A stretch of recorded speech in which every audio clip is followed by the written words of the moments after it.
आज हम संज्ञानात्मक विकास यानी जीन पियाजे के सिद्धांत को समझेंगे। तो इस वीडियो को अंत तक देखना। चैनल पे नहीं हो तो हमारे चैनल अभी तक टीचर यूट्यूब चैनल को सब्सक्राइब जरूर कर लेना, कॉग्निटिव डेवलपमेंट थ्योरी। तो चलिए देख लेते हैं इसके बारे में। तो सबसे पहले इसके इंपॉर्टेंट चीज़ के बारे में देख लेते हैं। जीन पियाजे का सिद्धांत जो है संज्ञानात्मक विकास का सिद्धांत दिया था। ये पहला प्रश्न पूछा जाता है सबसे ज़्यादा। बच्चे ज्ञान के सक्रिय बिल्डर यानी लिटिल साइंटिस्ट कहा है जीन पियाजे ने, और ज्ञान के छोटी छोटी इकाइयों से मिलकर एक बड़ी अवधारणा का निर्माण बच्चे करते हैं, और छोटी छोटी इकाइयों के ज्ञान के जो टुकड़े रहते हैं उसे ही स्कीमा भी कहा गया है। तो चलिए अब हम देख लेते हैं इसकी प्रमुख अवस्थाओं को। विकास की जो 4 अवस्थाएं हैं और उसके क्या क्या गुण है, मतलब क्या क्या विशेषताएं हैं, कौन सी अवस्था में क्या गुण रहते हैं और क्या क्या विकास होते हैं, उसके बारे में आज की वीडियो में आपको बता देता हूं। तो चलिए, विकास की जो पहली अवस्था है वो है संवेदी पेशीय अवस्था या संवेदी गामक अवस्था कहलाती है, सेंसरी मोटर स्टेज कहलाती है। जन्म से लेके 2 वर्ष के बीच की जो अवस्था रहती है बच्चों की, उसे सेंसरी मोटर अवस्था कहा गया है संज्ञानात्मक विकास के सिद्धांत में। तो इसके में जो विशेषता है महत्वपूर्ण, वो है इंद्रियों के द्वारा बच्चे सीखते हैं, जैसे कि सुनना, बोलना, जो है हाथ, मुंह, नाक और कान, इनके माध्यम से बच्चे सीखते हैं। नकल उतार के भी सीख लेते हैं।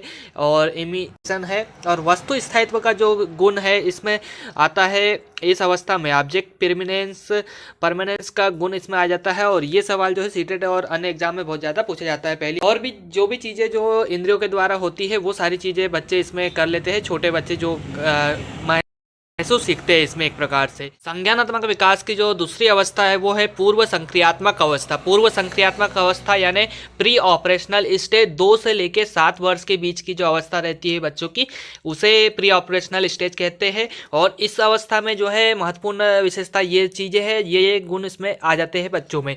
जैसे कि आप देख सकते हो, पहला है एनिमिज्म है, इरिवर्सिबिलिटी है, ईगोसेंट्रिज्म और सेंट्रेशन, और लैंग्वेज डेवलपमेंट भी इसी में होता है। इलॉजिकल थिंकिंग आती है। जैसे कि आप देख सकते हो हिंदी में भी जीववाद की अवस्था इसमें आती है, जैसे कि वो के सांप की तुलना करता है, इस टाइप से जो है जीववाद आ जाता है। अपरिवर्तनीयता होती है, अहम केंद्रित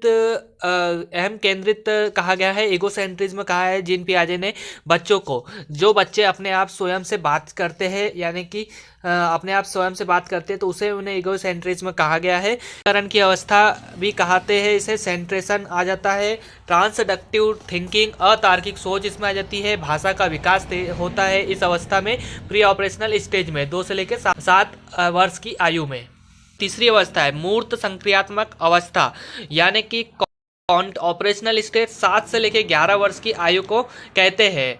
और ये इसमें इस प्रकार से मूर्त वस्तु के बारे में, कॉन्क्रीट वस्तु के बारे में बता सकता है बच्चा, मूर्त वस्तु के बारे में। और कारण और प्रभाव की अवस्था भी इसे कहते हैं। और इसके अलावा इसमें इतने सारे ये जो गुण है, ये सारे का विकास होता है, और ये वाली सारी इनकी विशेषता रहती है इस अवस्था की। तो जैसे कि पहला है तार्किक सोच विकसित हो जाती है, यानी लॉजिकल थिंकिंग, बच्चा लॉजिकल रूप से सोच सकता है। प्रतिवर्तता मतलब रिवर्सिबिलिटी आ जाती है, रिवर्सिबिलिटी का गुण आ जाता है। विकेंद्रीकरण यानी डिसेंट्रेशन आ जाता है। वर्गीकरण कर सकता है, मतलब कि सभी चीज़ों को भागों में अलग अलग कर सकता है, छांट सकता है, मतलब कि कई चीज़ों को क्लासिफिकेशन कर सकता है। संरक्षण यानी कंजर्वेशन का गुण आ जाता है बच्चों में। और क्रमबद्धता का गुण विकसित हो जाता है, सेरिएशन का गुण विकसित हो जाता है इस अवस्था में। तो ये आपको ध्यान रखना है। इसी से बहुत ज़्यादा सभी से प्रश्न बनते हैं, तो आपको इनमें कौन सी ईयर में, कौन सी अवस्था में कौन से गुण है, ये सारे ज़्यादातर प्रश्न पूछे जाते हैं। अभी सीटेट के एग्जाम चल रहा है, इसमें भी पूछे जाते हैं। केंद्रीय विद्यालय और आने वाले सभी एग्जाम में, टीचिंग भर्ती के सभी एग्जाम में इसके प्रश्न आपसे पूछे। विकास की लास्ट अवस्था है औपचारिक संक्रियात्मक अवस्था, यानी फॉर्मल ऑपरेशनल स्टेज, 11 से लेके उससे बड़े सभी व्यक्ति के लिए, 11 से ज़्यादा उम्र वाले के लिए ये फॉर्मल ऑपरेशनल है। और जो कि संज्ञानात्मक विकास की 4 अवस्था को आप SPCL के नाम से भी जान सकते हैं। CL यानी L जो लास्ट में आता है वो है फॉर्मल।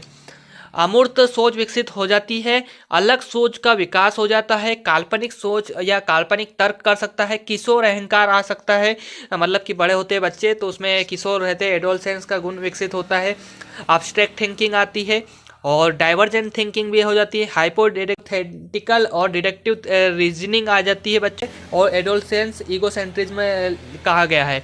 बारे में प्रश्न आपसे जरूर पूछे जाते हैं। तो यह वीडियो आपको कैसी लगी कमेंट में बताना। वीडियो पसंद आए तो वीडियो को लाइक शेयर कर देना। चैनल पे नहीं हो तो हमारे चैनल अभी तक टीचर यूट्यूब चैनल को सब्सक्राइब जरूर कर लेना। इस सिद्धांत के बारे में और बची हुई चीज़ों के बारे में आपको अगली वीडियो में बताऊंगा।